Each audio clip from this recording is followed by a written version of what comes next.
All right. So you should have a worksheet. Everybody have a worksheet in front of them? So you're not going to turn this in. You can take it with you. You can find it online. There'll be a key up after class. Actually, it'll probably be this. There'll be a key up by this evening. I was ambitious in how much I thought we could do last time. So we're not going to be able to do all 4 in number 1.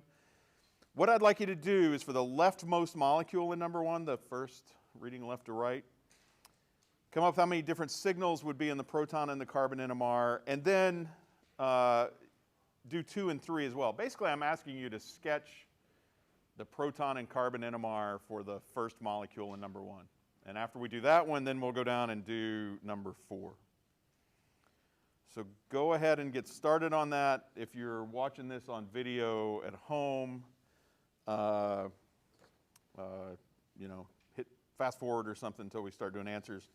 If you've already, I saw a lot of people working on this as soon as you came in. If you've already done number 1, do number 2. You need to do all of these eventually. We just probably won't do them in class.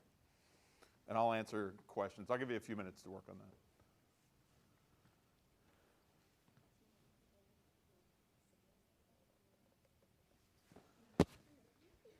What? None? Okay.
Sorry?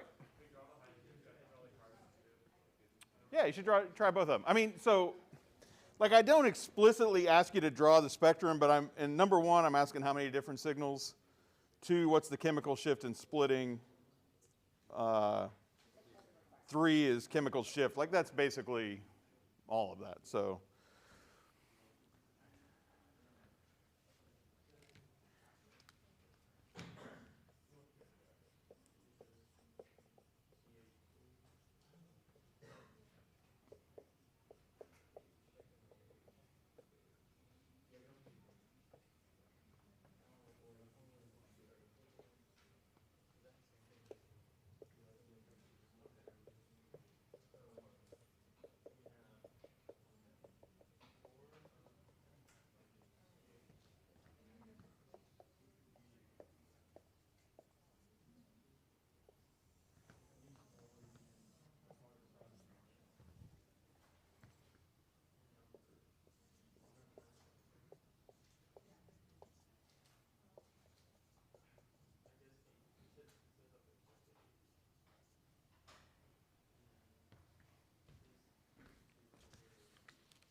there you go. We're doing this one for 1, 2, and 3, and then we'll do 4.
How's everybody doing?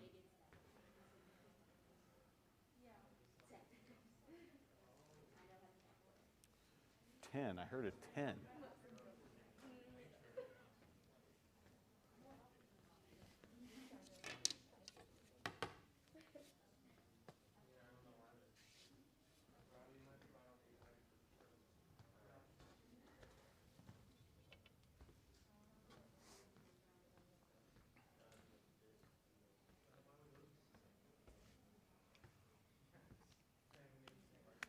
All right, I tell you what, I'll interrupt here. So we'll take these in parts. If you've already done all of it, that's fine. But first of all, just how many signals are there? This is sort of the most fundamental part of analyzing a molecule or a spectrum. How many signals do you see? Right, if you look down here at the bottom,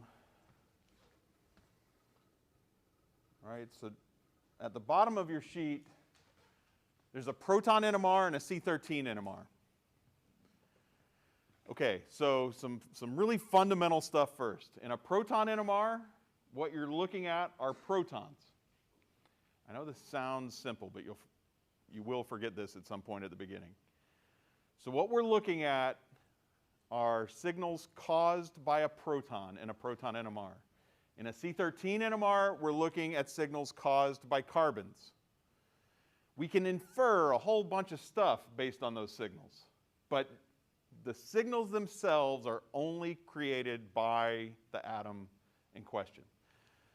So in a proton NMR, every proton in the molecule is going to show up. Every proton in the molecule will have a signal. All right? Every signal will correspond to a proton. There won't be any signals that don't correspond to a proton. There won't be any protons that don't just show up. Same thing in the carbon NMR. Every carbon shows up. Every signal corresponds to a carbon. All right, so questions I get pretty often in proton NMR, there are three things to look at. All right, there's the chemical shift. This is a frequency. I talked about this with you guys last week, right? Spectra are going to be frequency versus intensity. So we'll get a chemical shift, we call that or we get a frequency, we call that chemical shift. Then there's a splitting pattern to the signal. This is number of neighbors. We'll get into this in a second.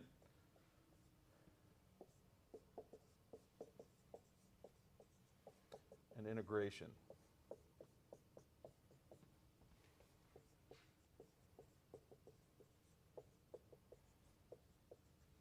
All right.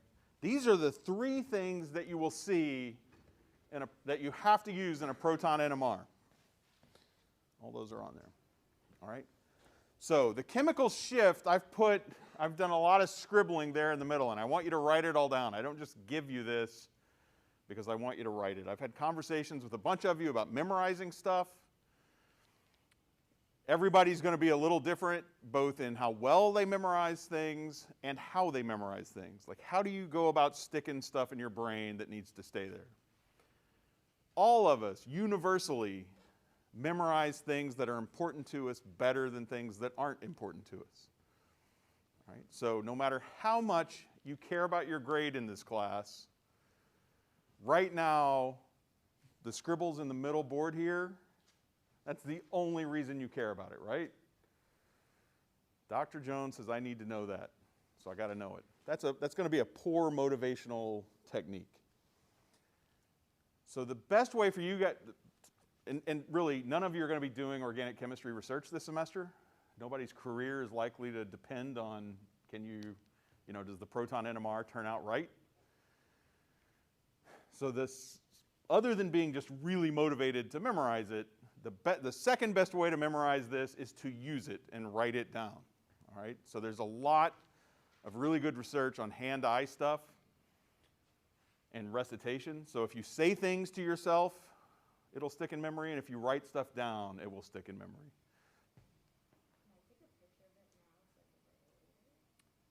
You can do that if you want. So the question is, can you take a picture of it and write it later? I'm actually taking a picture of it, though. Oh, right. Yeah. My point is, if all you do is look at it or take a picture of it, and I do this too, like seriously, the camera phone is a blessing. But that's not going to supplant your memory, right? Taking a picture of something is not going to be the same as writing it down. I also do, I understand why you don't want to write it down right now, because I want to kind of talk through it a little bit. All right, so the frequency, I don't want to get into the physics too much of how an NMR works. But basically what we can look at in an NMR are magnetically active nuclei. So atoms that have a nucleus that is magnetically active, and not all of them are. All right, we're fortunate in organic chemistry that protons are magnetically active.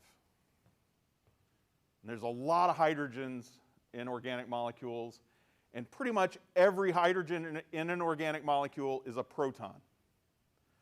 There are isotopes of hydrogen, deuterium and tritium. Tritium's radioactive, you're not going to encounter that much. Deuterium's only like 0.015% of naturally occurring hydrogen on Earth. So there's not much of that to worry about. So pretty much every hydrogen in the molecule is a little tiny magnet. C13 NMR, all right, most carbon is C12. Only about 1% is C13. We talked about this with mass spec. So only about 1% of the carbon in a sample will be magnetically active carbon. That means in this molecule, how many carbons are in this molecule? How many? 10. All right, so The odds are only 1 in 10. If the chances of any one carbon being a C13 is 1%, and I've got 10 carbons, only about 1 in 10 molecules will even have a C13. Right? So our signal intensity is going to be low, and the odds that you get 2 C13s next to each other, this will be important in a minute, are really, really remote. Okay, so we're only looking at a handful of carbons. But the magnetically active nuclei, when we put them in a really strong magnetic field, and that's how we run this experiment, line up with the field. Right? And you guys have done this. Maybe you've done this. Take a little like lightweight magnet, drop it in some oil or water, and it lines up with Earth's magnetic field. You've built a compass. All right? That's what the protons and carbons are doing when we put it in a really extreme magnetic field. The way we run we get the spectrum then is we excite we flood those protons, let's say protons, with energy. Turns out it's radio waves. That flips them to the next highest level, or the next lowest level. And that is with the field of the proton exactly lined up against the external field. And then we listen for the protons to relax, to re-line up with the field. Now, if every proton did that at the same frequency, we would not learn anything. There would be no point to this. What we would learn is there are protons in our molecule, but we know that. So what happens is the energy that the proton releases when it goes from lined up against the field to lined up with the field depends on the strength of the field we apply, right? We're applying this external magnetic field. Stronger that external magnetic field is, bigger the energy gap. All right, the physics aren't that important. I'm not going to ask you like to draw schematics of the NMR or anything like that. I just want you to kind of have an idea of what's going on there. So if the energy is dependent on the external field that is felt, then, you know, how strong that field is what matters. And now here's the other thing, right? In this molecule, all the protons are magnets. Electrons are magnetically active. So the local electronic environment that proton experiences changes just a little bit how strong the external magnetic field it feels. The analogy I like to use, I know I used this with some folks earlier in office hours, right? If we all decided to screw COVID rules, is it windy outside? I haven't been outside since 7 o'clock. Let's say it's really windy outside, right? And we're just going to all like form a school of fish. We're going to huddle up together and we're going to go march across the quad. We're not all going to experience the same wind, right? So if you're taller and you're on if you're on the outside, right? If I'm taller, I don't get shielded by anybody. If I'm on the outside, I don't get shielded by anybody. So I feel the wind strong. If you're shorter than average or shorter than those around you and you're on the inside, you're not going to feel much wind. So we would all disagree about how windy it is, right? The people on the inside are going to say it's not windy. The people on the outside are going to say it's windy. So even though the wind is a constant, right? It's however windy it is outside, we would disagree with that. And so that's what happens here, right? A proton on an sp3 carbon is in a different electronic environment than a proton bonded to a benzene ring, an sp2 carbon. And that's going to be in a different electronic environment than a proton bonded to an oxygen. So the result is the frequency that is emitted when this proton relaxes changes based on what it's bonded to. That's all the physics you need to know. That's more than the physics you need to know. That gives us this run, and it goes roughly by functional group. The book gives you a lot of numbers. I have found over the years that students don't memorize numbers all that well. I don't really memorize numbers. Every textbook will give you a different set of numbers. So what I'd like you to do is kind of memorize regions. I'm going to start with the C13 NMR because it's a little simpler. All right, C13 NMR, like I said, we use this thing called chemical shift. We set 0 to be the frequency that the protons or carbons in tetramethylsilane absorb. Totally arbitrary. But what that does is then pretty much every other carbon and hydrogen is going to come left of that at a little higher energy. And the reason is the farther we move to the left, the more exposed to that external field, the more exposed to the wind that proton is. So the more electron withdrawing stuff you put around it, around the proton, near the proton, the more it feels the external magnetic field we apply. So we call this de-shielded to the left. Things that are de-shielded appear to the left, or what we call downfield. Then you just have to memorize that. Downfield's to the left, upfield is to the right. De-shielded is downfield, upfield, upfield, there's an L there, is shielded. All right. So in the C13 NMR, sort of alkane, just sp3 carbons bonded to sp3 carbons, sp3 carbons bonded to sp2 carbons, carbons bonded to carbons tend to come like 0 to 50. Carbons, this is, like I said, this is a really busy board. I apologize for that. If all else is equal, a carbon without hydrogens appears downfield of a carbon with hydrogen with 1, which is downfield of a carbon with 2, which is downfield of a carbon with 3. All right, so alkane, sp3 carbons bonded to an electronegative element, oxygen, chlorine, bromine, sort of come 50 to 100. sp carbons are right here in the middle, sort of 90 to 110, but I mean, don't worry about the exact number. Then we get sp2 carbons that are alkenes, so benzene carbons, alkene carbons, sort of 100 to 160, and then all the way down at the other end are carbonyls. And remember this resonance structure, right?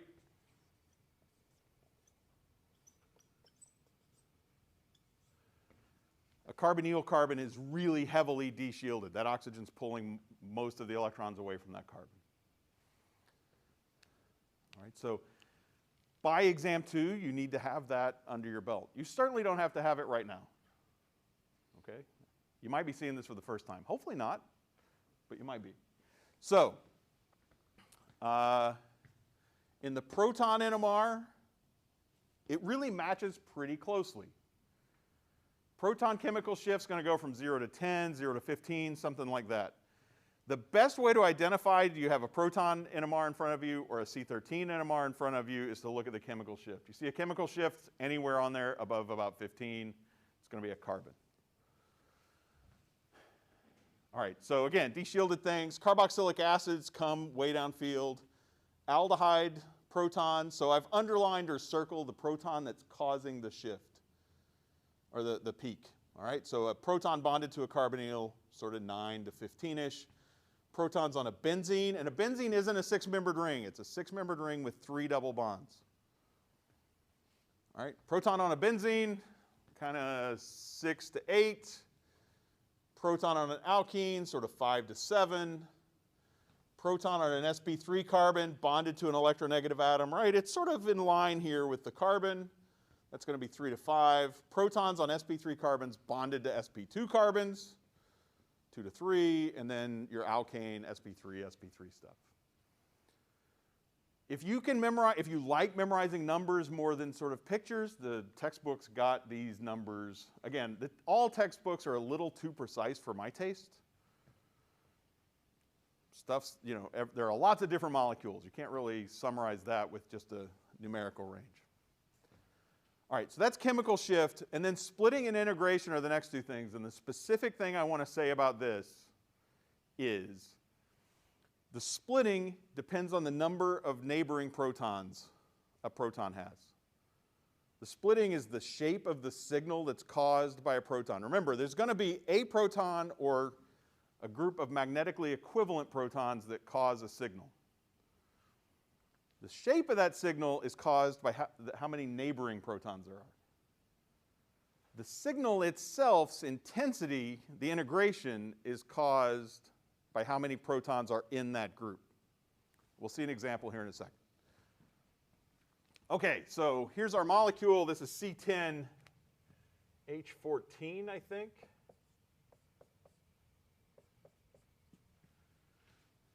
And so I asked for the number of H and the number of C. Anybody want to hazard a guess? I don't mean to insult you. Not a guess, an answer. 8 hydrogens? And how many carbons?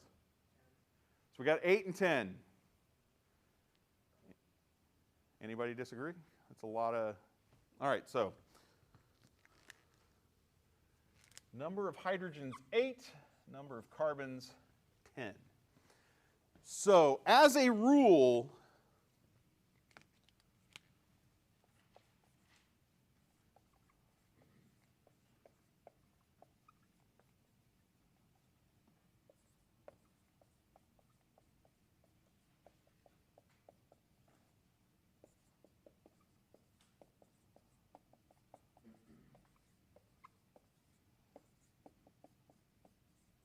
right, so the more symmetric a molecule is, the simpler the NMR will be. So if you did if you watched the video and did the molecule on Tuesday, it was a more symmetric molecule. There was actually a plane of symmetry that ran through the molecule. This made a lot of the atoms equivalent. So there's a replacement test you can do. I'll show that when we do the next one, when we do the one at the bottom. Or you can just sort of talk through it and ask yourself. So there are 2, for example, methyl groups. Right? There's a methyl there and a methyl there. And so you might think, oh, it's a CH3. Those are the same. CH3s are the same. Right? If I just write CH3, CH3 written by itself is the same. But what the CH3 is bonded to is not the same. Right? So this methyl is bonded to an sp2 carbon. That methyl is bonded to an sp3 carbon. So those are not the same. So the 2 methyls are then, we would call those heterotopic. They're different. Heterotopic or diastereotopic atoms are magnetically non-equivalent. That means they're in a different electronic environment from each other. Homotopic, or the same, or enantiotopic atoms are in the same magnetic environment, and so they're magnetically equivalent.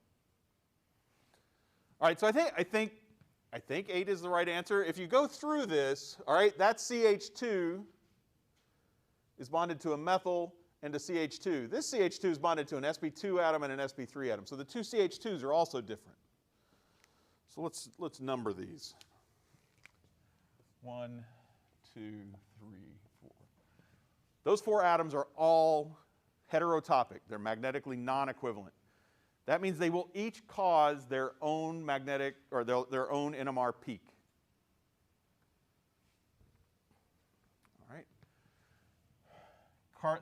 You got 2 benzene ring carbons that are bonded to other carbons. You might think those are the same, but if we look at it, this one is bonded to a methyl. That one's bonded to a CH2, so that's different. 5, 6. I don't know if it's bugging anybody that I'm just kind of haphazardly putting numbers on the board. It's suddenly bothering me that it's not like left to right, up and down or something. All right, so then we've got 4 CHs. And you might say, those are the same. You might think, look at that, this carbon, this is a CH bonded to a benzene carbon, bonded to a carbon, same thing there. But if you take it out, they're not the same. This CH, right, that carbon is bonded to an sp2 carbon with a carbon and an sp2 carbon with a carbon. None of the others are. So this one is 7. This carbon, where I've got my finger, is bonded to an sp2 with a methyl. This carbon is bonded to an sp2 with a propyl. That's different. 8, 9, yeah, sorry, I'm really sorry about my numbers. And then this is an sp2 carbon, the proton on an sp2 carbon bonded to 2 other CH carbons. That's different. So number of carbons is correct, 10. Not all of those carbons have hydrogens on them. So if we do, let me change this, so we're certain on this one, 10. Carbon 5 and carbon 6 don't have protons. So 10 minus 2 is 8. That's a good bet on 8. But you have to ask, like I said, are the methyl protons the same? One methyl, C2, what I've labeled as 2, right, has 3 protons on a carbon. Carbon 1 has 3 protons on a carbon. But again, those protons are in different electronic environments, so they'll be magnetically non-equivalent. The same is true of the protons on 4 and 3. But what about, let's just do for an example here. And then here I'll do my replacement test. Those 2 protons, anybody want to tell me what the relationship of those 2 protons is? You had your hand up? Yeah. So they're enantiotopic, and I'll show you how we get to that. Let's label them A and B. Right, so methyl protons, the 3 protons on a methyl carbon are always going to be homotopic. Not with other methyls, but those 3 by themselves. If we look at A, not A, HA, I'm just going to replace it with a D.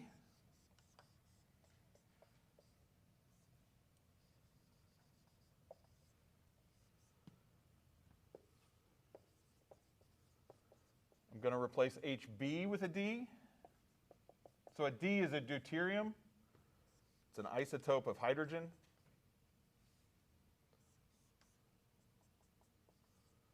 Those are the 2 molecules I get.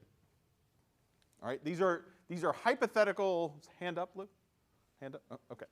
These are hypothetical molecules. They're a thought experiment. You guys, well, you said they were enantiotopic. So the relationship between these 2 structures is enantiomers. All right, they're all the same except for the D is forward in one, the D is back in the other one.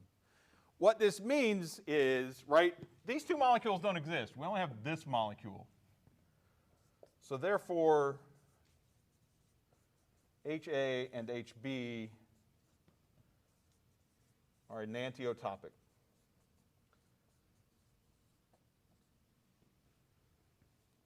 All right, enantiotopic atoms are magnetically equivalent.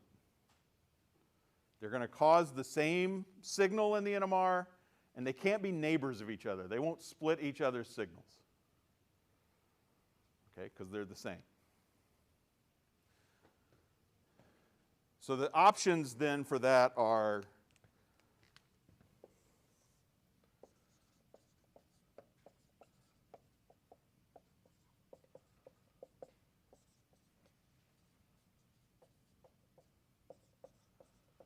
sorry, a lot of writing here. Magnetically equivalent atoms, and note I'm saying atoms, so this will apply to protons as well, protons and carbons equally. We can do NMR on nitrogen 15, oxygen 17, there's a whole bunch of them, right? All this stuff applies to any magnetically active nucleus. All right, so magnetically equivalent atoms are either going to be homotopic or enantiotopic. In this test, right, if you want to really do a rigorous test to see what the relationship is, what you have to do is take the 2 atoms or 3 atoms or 4 atoms and replace each of those atoms in turn with something. I use a D to replace an H. If you've got other D's in it, use something else. You can just use X if you want to, right? Just some non-real atom. If the 2 molecules are the same, if the 2 molecules you draw hypothetically are the same, or conformational isomers, then the relationship is homotopic. If the 2 molecules are enantiomers, the relationship of those 2 atoms is enantiotopic. If those 2 molecules are diastereomers,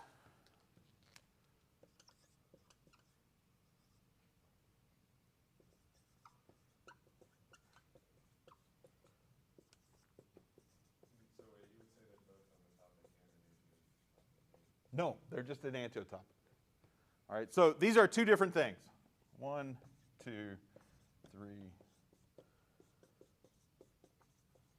All right, so magnetically non-equivalent atoms might be diastereotopic. All right, if these 2 structures were diastereomers of one another, they would be, the HA and HB would then be diastereotopic. Diastereotopic atoms will be magnetically non-equivalent. They'll cause different signals. They'll split each other's signals. All right. Heterotopic atoms also cause different signals. Heterotopic and homotopic are just fancy words for what we would call different and the same. All right. Homotopic is the same.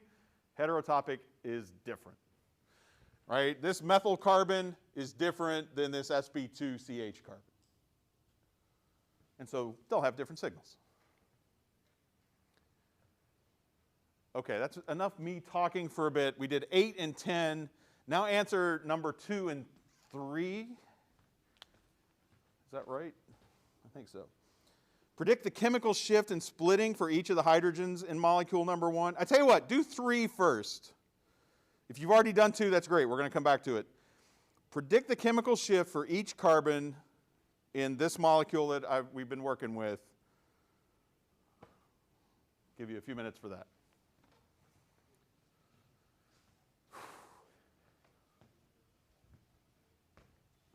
I've written all I can write.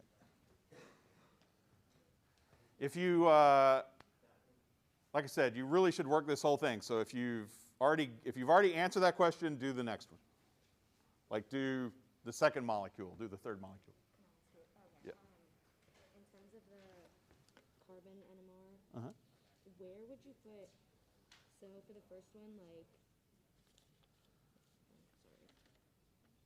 both this one, don't mind my, Yeah. I don't even know, but this one and this one, both carbons are sp3 carbons bonded to sp2 carbons? Well, first of all, so a CH2 is going to be downfield of a CH3. Right. And then it's down here. Actually, yeah, this is, that was needlessly specific. sp3 carbons bonded to other carbons. Yeah. Sorry. I'm still confused with the 8 hydrogens. So Okay. would these both count as 1 because they're... These 2 count as 1. These 2 count as 1. So that's 1, 2... 3, 4, 5, 6, 7, 8. Okay, so it's groups, not... Yeah. So I guess I didn't finish that, did I? I didn't explicitly finish that all 4 of these, right? So the H's on the ring, all 4 are different. Heterotopic. And then H's on 1 and 2, well, H's on 1 are a group, H's on 2 are a group. And then HA and HB together are a group. The 2 on carbon 3 are a group. Right? So 1, 2, 3, 4, 5, 6, 7, 8. So 8 and 10 was right.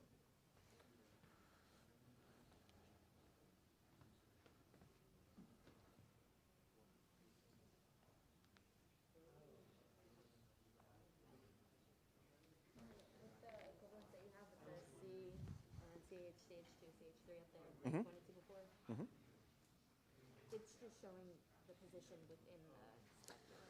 Right, yeah. If it was in terms of like the frequency at which it was shown, like would it be like?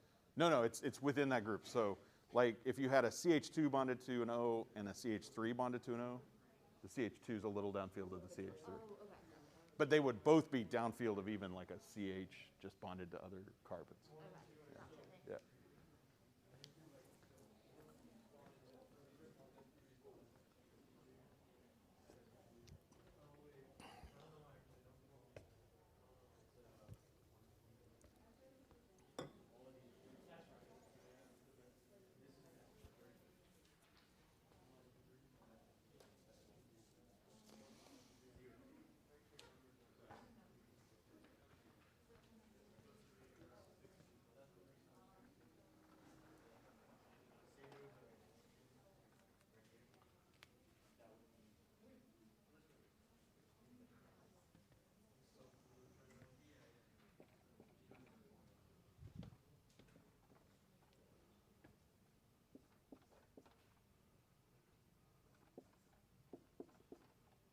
I said carbon, didn't I? Yeah.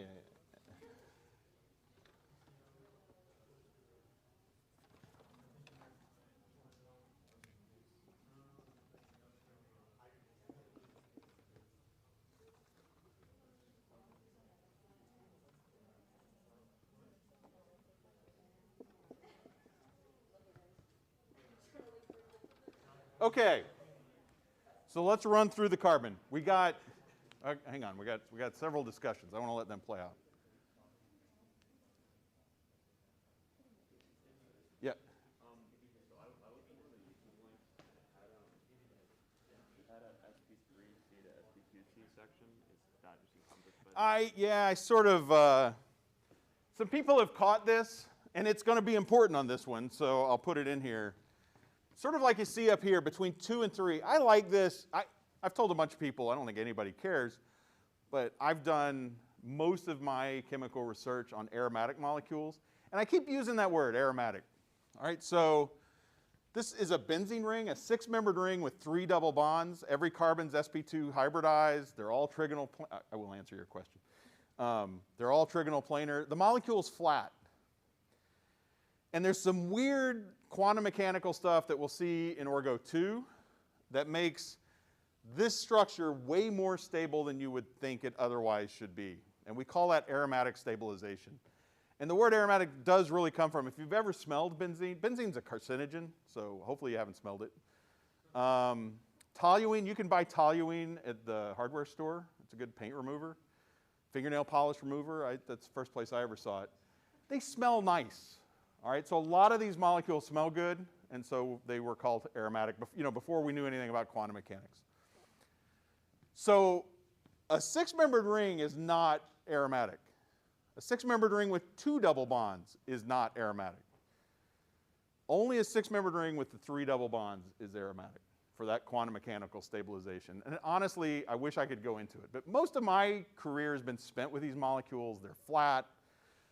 Right? The more symmetric a molecule is, the simpler its NMR will be. So there's always a plane of symmetry right through the benzene ring. It means it's going to have relatively simple NMR. Okay, so I've tried to simplify stuff. You notice here, so I work with a lot of benzene rings. The fact that really a proton on an sp3 carbon bonded to an sp2 carbon, like one you'd find on a benzene, they always come 2 to 3. They're really reliable like that. I used to put on, and so you might have seen it, sort of an overlapping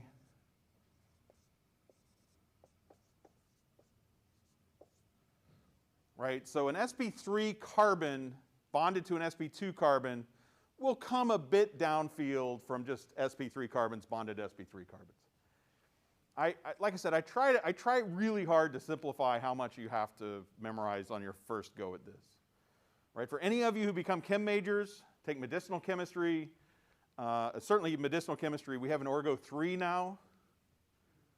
Yeah, good. So some people are like, oh, cool, and some people are diving for foxholes. It's, so anyway, if you take those courses, you'll get farther into that. We actually have a really good, as a chem major, you're required to take a chemistry elective or 2. There's a really good NMR class. It's a grad level class, but a lot of our seniors will take that. And it's hands-on, so it's not very much of this. It's a lot of going in the NMR room, recording a set of spectra and then like piecing together what the molecule is. It's a lot of fun if you like it, but you shouldn't worry that you're not able to do that now. You shouldn't be able to do that now, right? Like you start and build.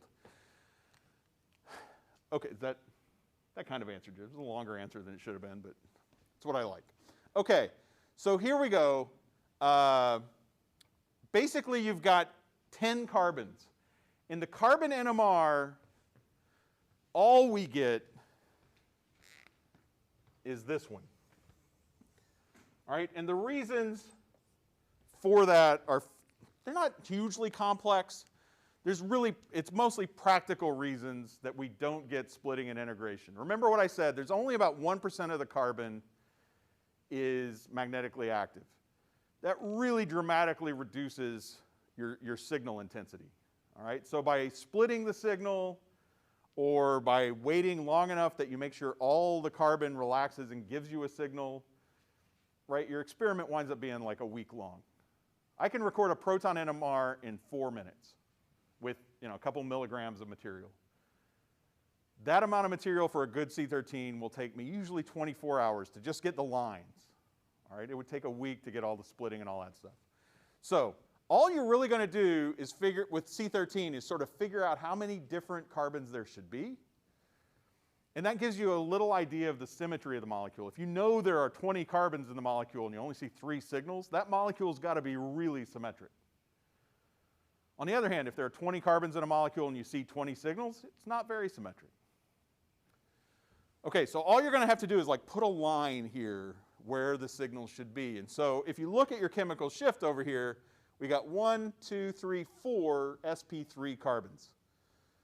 As a really rough guide, 100 separates the sp3 carbons from the sp2 carbons. So today, right, this is new for all of you. If you got 4 lines on the right of 100 and 6 lines on the left, you're in good shape. But we can split that even further, or we can be even better. We've got 2 methyls, and we've got 2 CH2s. All else being equal, a CH2 will be downfield of a CH3. All else is not equal here. All right? Carbon 4 and carbon 1 are directly bonded to an sp2 carbon. So they'll be a little downfield of the others. And so, all right, you'd have something like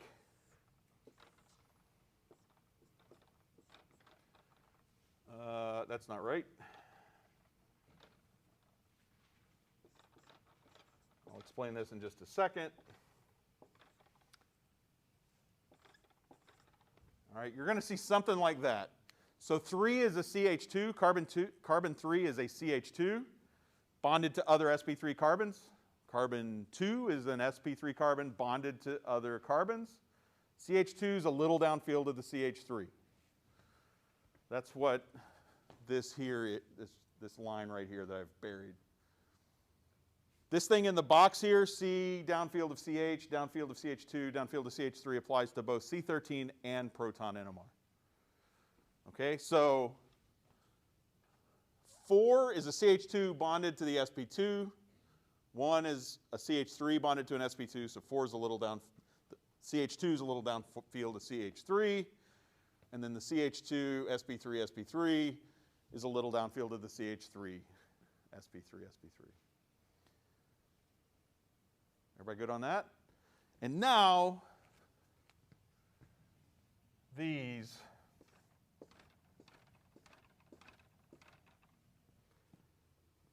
there you go. That's all you need to, I mean, predicting those would be difficult, and like actually, say I record this C13 NMR, coming up with experimental data that tells me this peak goes to that carbon can't be done just by taking a C13. There are more, I mentioned this grad class. If you're interested in how I would figure out which of those 6 is which, take Chem 725.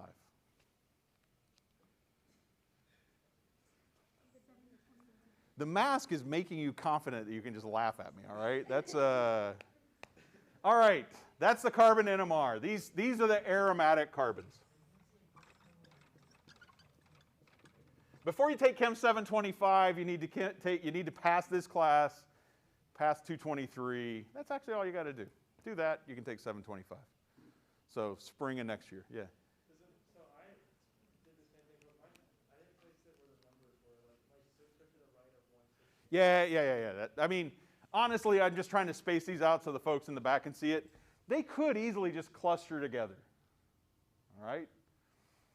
All right, so do the proton NMR for this molecule, and then we'll analyze we'll at least assign the peaks on the one on the bottom, okay? Yeah, so John, what I was saying is, you could have the 6 jammed together, you could have them all at 120, you could have them at 160. Like at this point, as long as you get them kind of in the ballpark and you tell me there are 6, I'm happy. Sorry.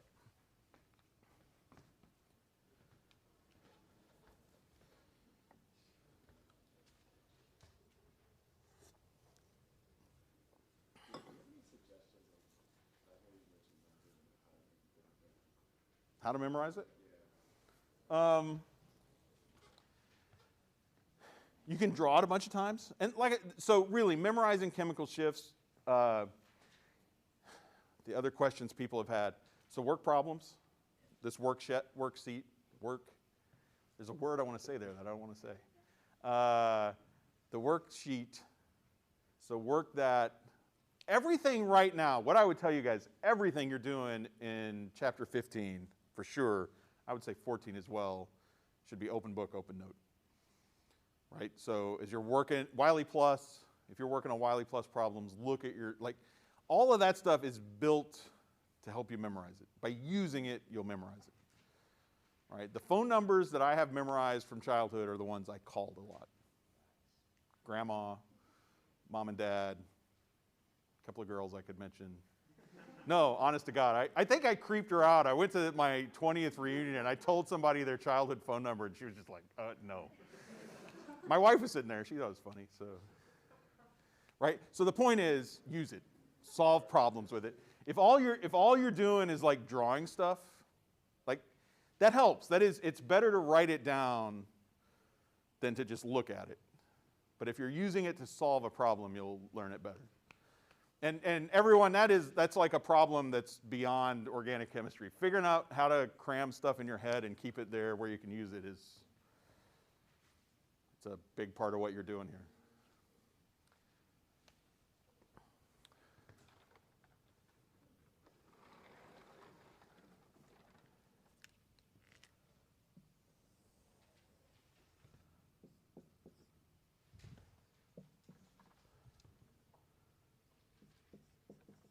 Nope.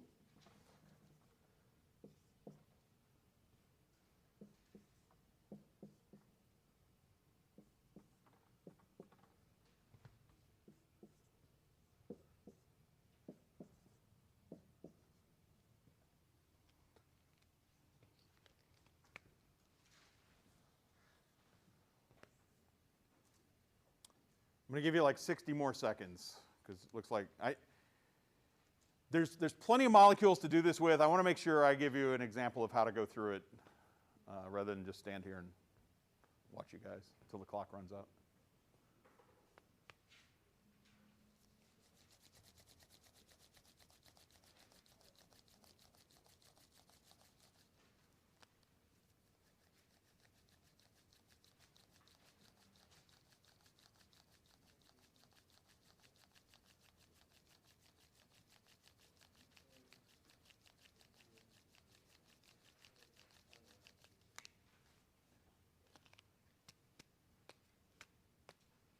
Okay, so we got 8 signals we got to place.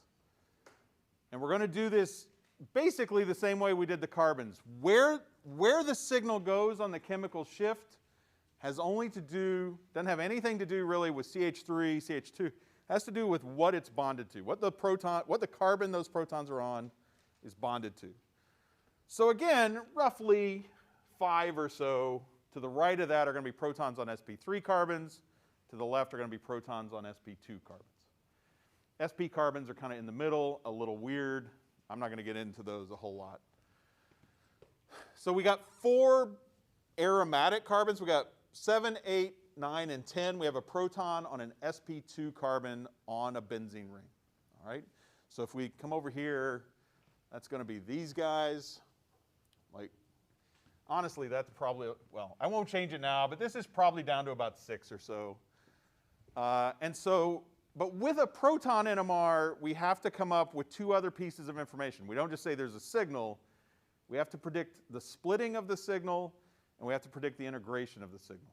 All right, so I'll take the second one last. Integration has to do with how many protons are making the signal. So for our aromatic signals, see 7 is a proton, 8 is 1, 9 is 1, 10 is 1. So each of those signals is going to be caused by a single proton. So it'll integrate for 1. All right, so, and then we look at integration, which is the number of neighbors.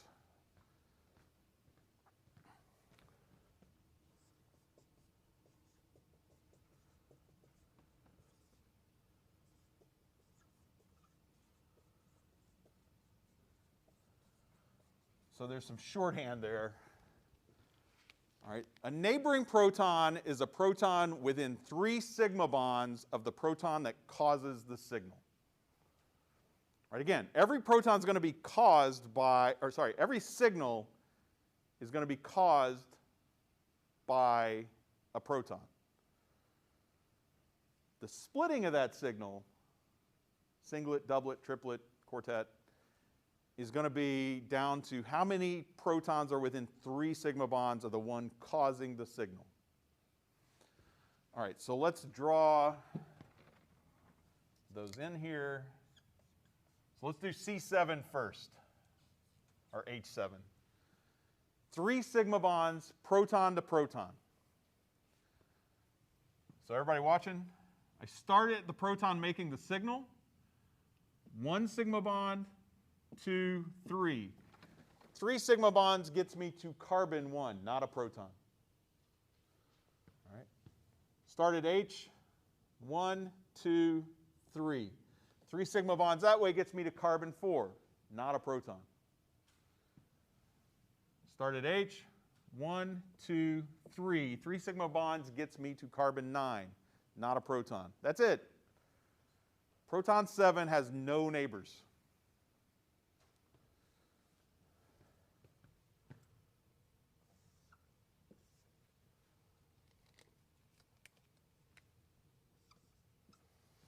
All right, so proton 7 is a singlet.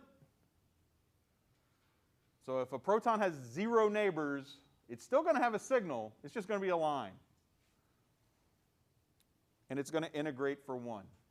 Right? That means the area under that peak is going to have a ratio of 1 with the other protons.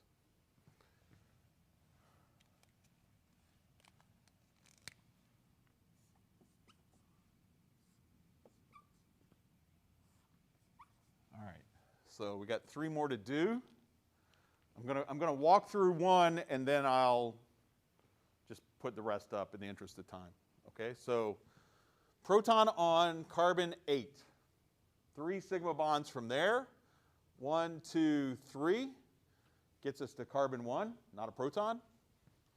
1, 2, 3 gets us to carbon 7, not a proton. 1, 2, 3, ha, gets us to proton 10. I used to have in the syllabus that I would like hammer. Oh, it's my body shop. I had a car wreck the other day. Sorry, I will start over.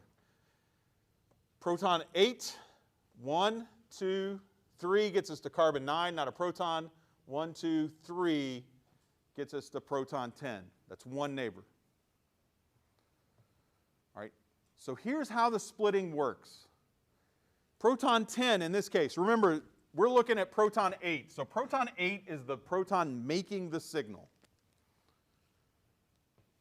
Proton 10 is another little magnet sitting there beside it. And remember, the frequency depends on how strong the external magnetic field is. Proton 10 can either be lined up with the external field, in which case it adds a little bit. Right? So we all go out and it's windy. If the guy next to you is like blowing on you, 1, gross. Weird for this time. But if he is, like, it feels windier. If he's like fanning away from you, maybe it feels lighter. Right? And so proton 10 can either be lined up with the external field, in which case proton 8 feels a stronger field, or proton 10 can be lined up against the external field, in which case proton 8 feels a diminished field. 2 different energy levels, split just a little bit. So proton 8 is going to be a doublet.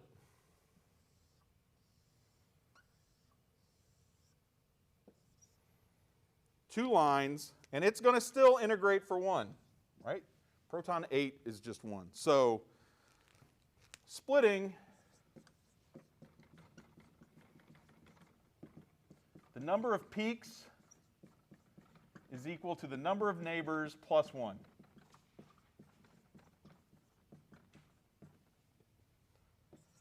And I hate to tell you this, but this is simple splitting. All right? Take Chem 725 and you can see some really cool stuff. All right, so the peak shape, singlet, doublet, triplet, quartet, will be the number of near neighbors plus 1. If you look at an NMR and you see a triplet, say, that's 3 lines, that means the protons causing that signal have 2 neighbors. Number of peaks minus 1. All right, so that's 8. 9 also, right? 1, 2, 3. Proton 9 has one neighbor. Maybe we put that there. Also integrates 1. How many neighbors does proton 10 have? 2. All right, proton 10, 1, 2, 3, 1, 2, 3. You also get to carbon 5 and carbon 6. So 8, proton 10 has 2 neighbors. And here's just a piece of logic to keep in mind.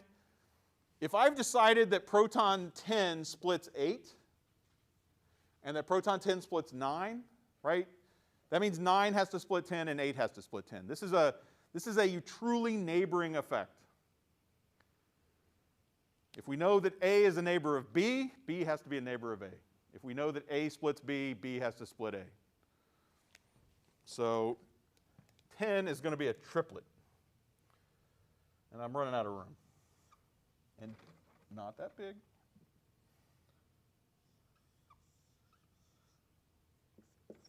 So the triplet will have 3 lines.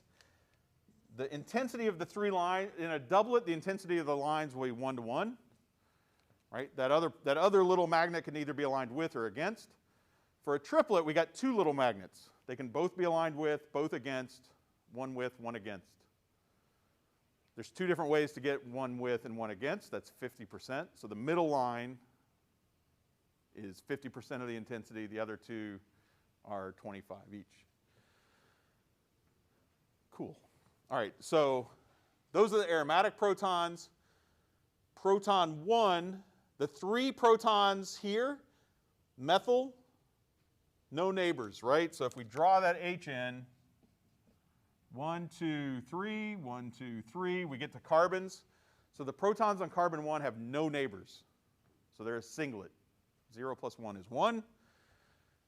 The H's are on an sp3 carbon bonded to an sp2 carbon. So they're going to be down here somewhere. Singlet. And there are 3 of them. So the signal is a singlet because there are no neighbors.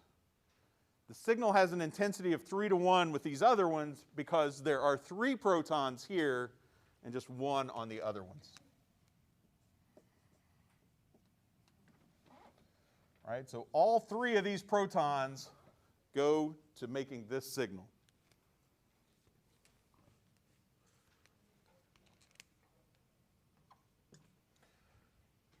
Chemical shift-wise, just like on the one above, 1 and 4 come in there in the same place, right? So 4 is a CH2 bonded to an sp2 carbon. How many neighbors do the protons on 4 have?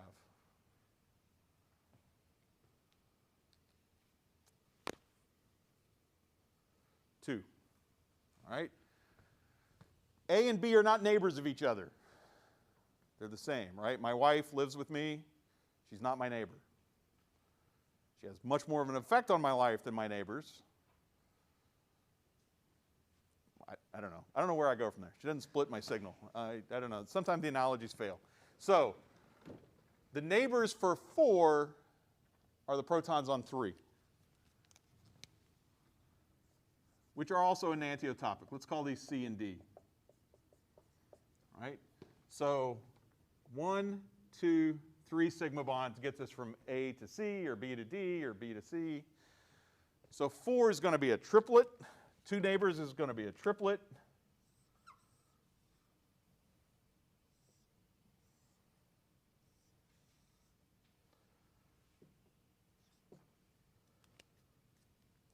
And what will the integration be for proton 4? 2.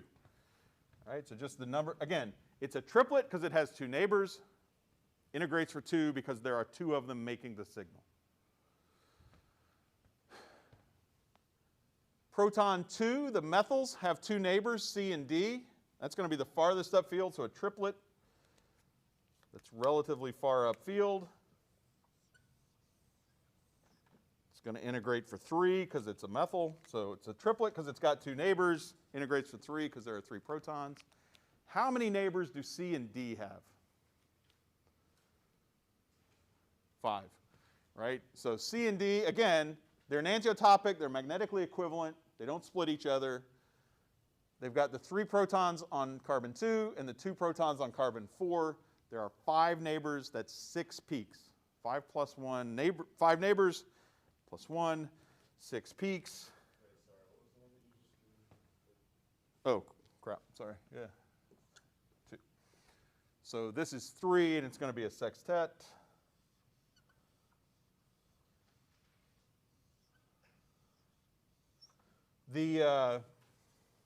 And it integrates for 2. All right, so the peak shape, singlet, doublet, triplet, quartet, quintet, sextet goes by how many neighbors there are, and if it's simple, it goes by Pascal's triangle. 1 to 1, 1 to 2 to 1, 1 to 3 to 3 to 1, 1 to 4 to 6 to 4 to 1, etc. All right, I want to do the proton on the bottom. I haven't done one of these in class yet. I'll raise it over here. You guys over here on the right get a little love finally.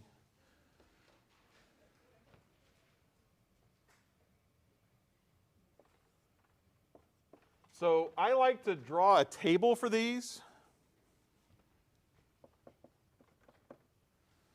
So we've got 2 signals.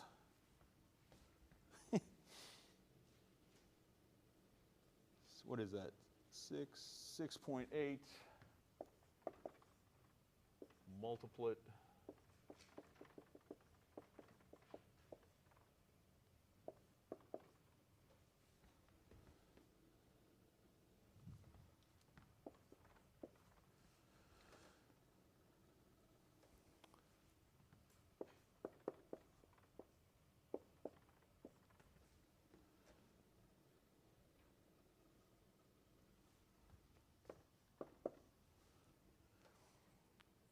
Lecturing you guys about memory. I look at it, I turn around, and I can't remember it.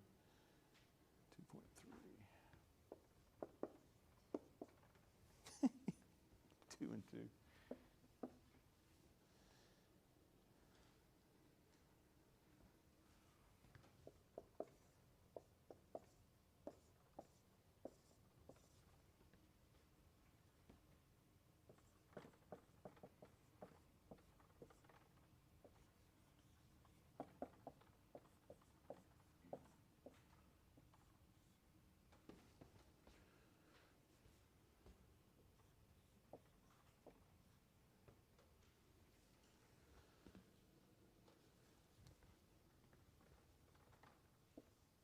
All right. So 7 minutes. I'm just going to, yeah, sorry. Aren't there 8 integrations on the bottom there? Like, when you look at that. Did I miss one? 1, 2, 3. Oh yeah, crap. 5.9. I thought that was something else. Sorry.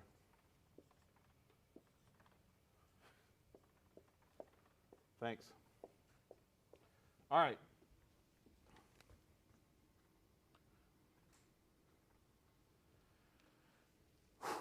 Okay, so as you go through this, keep your chemical shifts in mind. That's going to be the first clue, right? As we go through the chemical shift, you're going to sort of group these. 6.8 and 6.6, those are going to be my aromatics. 5.9 is maybe, right, question mark. 5.2 could be an alkene. 2.6, 2.3, sp2 bonded to sp3. And then 1.6 and 1.8. I told you everything comes 2 to 3, didn't I? Great. I give you an example where it doesn't fall that way. The other thing, and this is the point, we're 70 minutes into a long, complicated lecture. I want you to remember I've made you laugh a couple of times, right? These regions are not meant to be like, that's a line, all right? There's no wall here. Things can fall on the other side.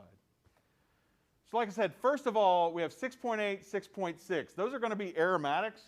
We got 1, 2, 3 on the aromatic ring, So I'll assign letters to these.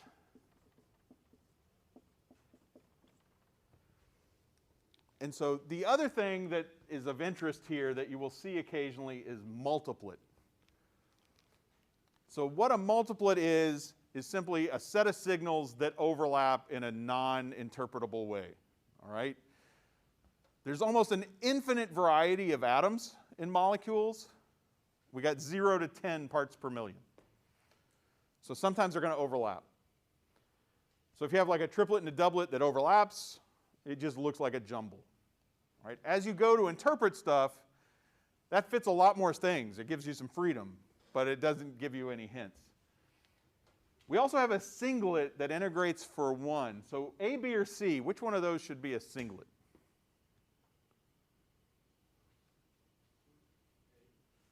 Right, A has no neighbors. So 1, 2, 3 gets us to the O, 3 gets us to the C, 1, 2, 3 gets us to the C or the C.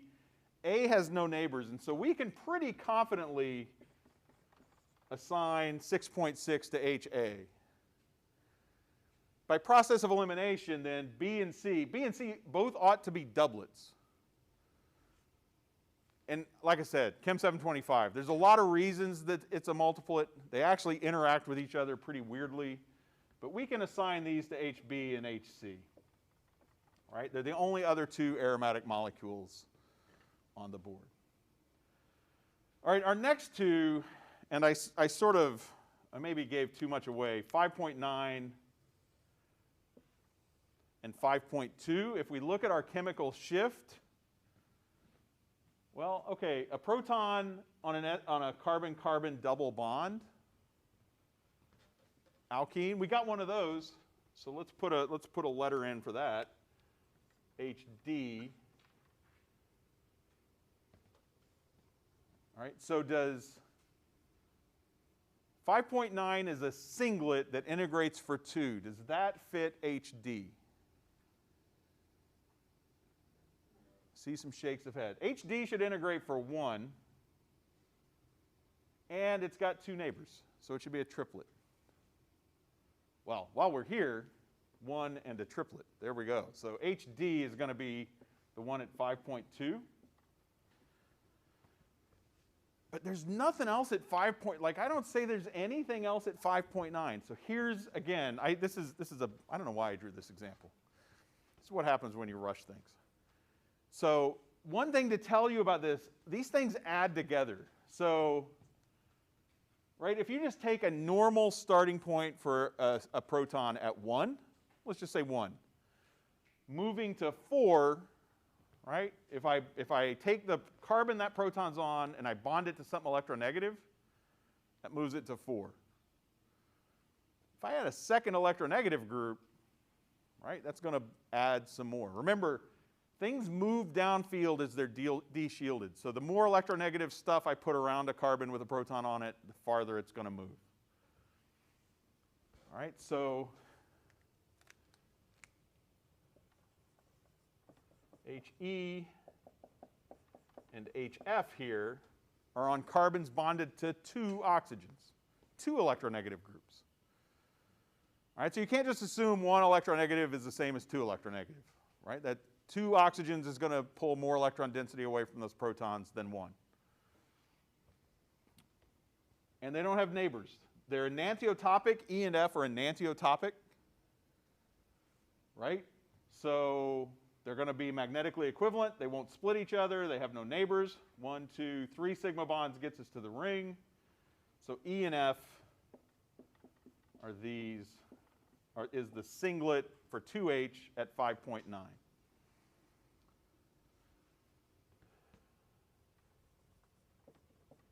HG, HH, HI, HJ.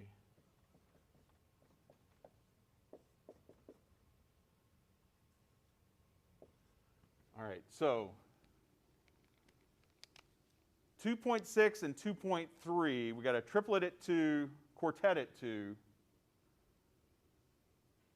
And I'm going to tell you that it's these two, right? CH2 bonded to an sp2, CH2 bonded to an sp2. Chemical shift isn't going to tell these two apart. G and H and I and J are farther downfield than L and K because they're CH2s and not methyls. All right, so which one of these two signals is G and H? Well, they only have 2 neighbors instead of 3, so. Right. So G and H is the triplet then, right? Yeah. G and H have 2 neighbors. That's a triplet. I and J have 1, 2, 3 neighbors. So that would be a quartet.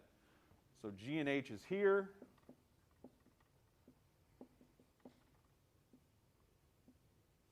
And then I and J here. So the splitting tells those apart. If HD wasn't there, I know I'm going over, I've got 60 seconds. If HD wasn't there, you couldn't tell these apart. You could just tell me these 4 are these 4. All right? That's fine. I want you guys to practice, and I will give you credit for this. Don't put more in the analysis than the data supports. Okay, so why? We've got 2 methyls then, 2 singlets at 3. Or two singlets that integrate for 3, 1.8, 1.6.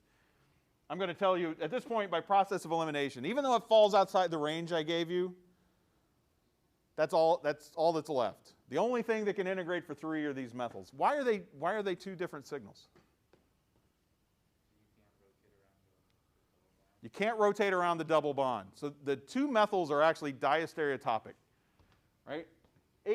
Proton L is cis to these carbons. Proton K is cis to a hydrogen. And they're held that way, so they're actually seeing different electronic environments. So L and K, both for the carbons and the hydrogens, are diastereotopic.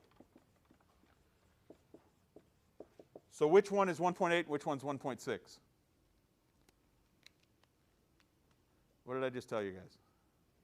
You can't tell. So just down here, HL and HK. All right, sorry I went over. Take off, you're good. We're going to start chapter 3 and 6 on Tuesday. I almost said Monday. Be working, you're going to see a lot. Don't panic about the spectroscopy, okay? You're going to see a lot of this in lab coming up. Proton and IR and mass spec and all that. So, yep. Not this weekend. Do you want a quiz on it this weekend? I heard yes there. It was real quiet. You had to, it's at a frequency range that if you're not like 50, you can't hear. So with this lab also, for the pre-lab quizzes, you just have to get above an 80%? Yeah. Okay, Yeah. So anyway, like I said, be working these problems. Don't be working them so like, don't work 100 problems a day. Try to do a little bit. Use the book. Use the notes. Pay attention to the lab stuff. You'll get a different perspective. We'll come back and do some of this. But also, before Tuesday's class, if you're in Tuesday's class or Thursday, look over chapter 3 and 6 a little bit. Again, you don't have to read it like, there's going to be a quiz on it. But I will give you this weekend off for a quiz. There will definitely be a little bit of a spectroscopy quiz at some point the next week. Yeah. See y'all.